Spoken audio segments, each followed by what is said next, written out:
All right, let's talk those primary election results tonight. The results from the election determine which candidates will move on to the general election in November. KREM 2 political reporter Casey Decker in the studio tonight with those results. Casey? Yeah, Mark, we got some races for Spokane City Council today. So let's go ahead and just start off with looking at District number 1. That's Northeast Spokane. And right now you can see Jonathan Bingle with a commanding lead, 47% of the primary vote. Now that makes sense because he's the only conservative of these three candidates running for this seat. The two progressive candidates, Nagmana Shirazi and Luke Jasmine III, very close right now, 27%.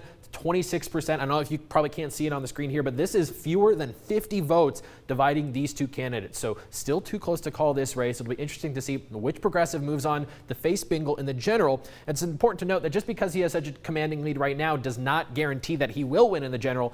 Whichever candidate on the progressive side doesn't move forward, likely their support will go to the one who does. And so it'll be a pretty tight contest then as well. But still, it'll be interesting to follow this race throughout the week as we see whether it'll be Shirazi or Jasmine facing off with Bingle in the November general. Now let's take a look at District 3. That's Northwest Spokane. And right now we're seeing ZAPPONE, a progressive, with 43% of the vote.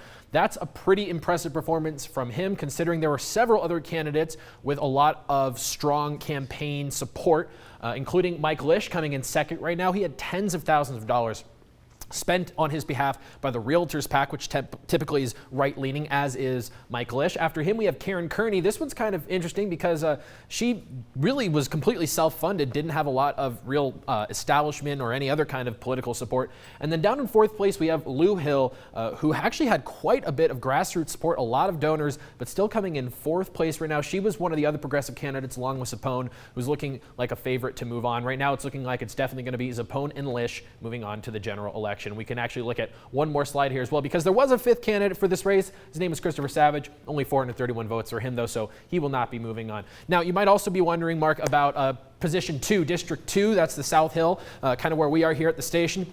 And a lot of people got their ballots and realized they didn't have any city races on their ballot. That's because there are only two candidates for that seat. In Washington, we have a top two primary system, so both of those candidates automatically move on to the general election. So you South Hill folks, you'll get to vote on that city council race in November. All right, quick question for you, Casey. Any big surprises tonight in terms of that city council race, the races?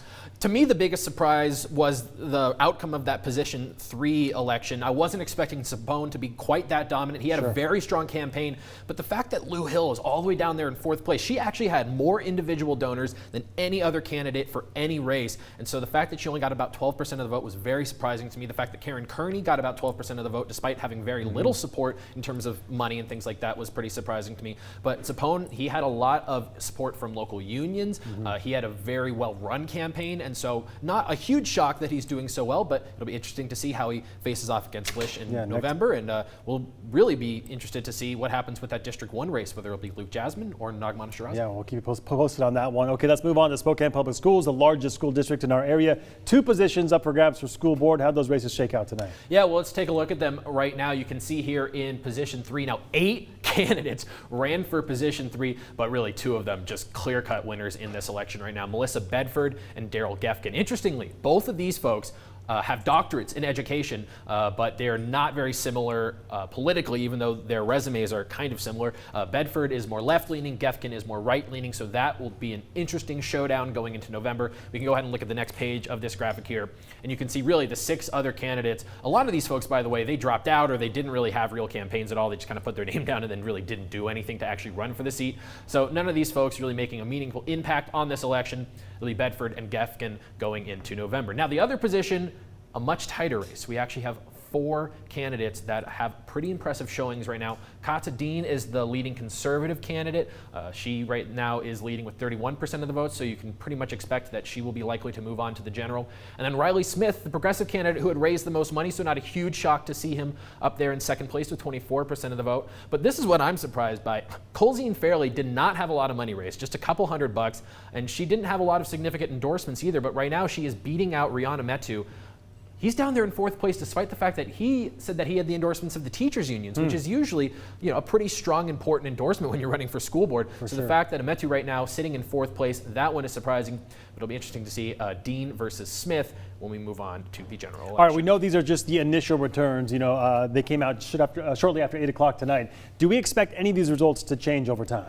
It'll be interesting to see. I mean, one of the things is right now turnout is just so low, about 18.5%, which is low even for an off-year election like this one, that a few votes can make a difference. We saw just a 50-vote difference between two candidates right now. So yeah, I think with the current tally is about 6,500 votes left to count. So we could see some races change. A lot of them, though, did look pretty clear-cut. But yeah, especially in that District 1 council race, that could go back and forth over the course of the next several days as more results come out. All right, keep us posted. Casey Decker, thank you very much. By the way, there are numerous other races in this year's primary election, so for the full list of results, just text the word election to 509-448-2000 and we'll send a link directly to your phone. By the way, our Casey Decker will be back with us to go over Spokane Valley City Council race. That's coming up later in the show.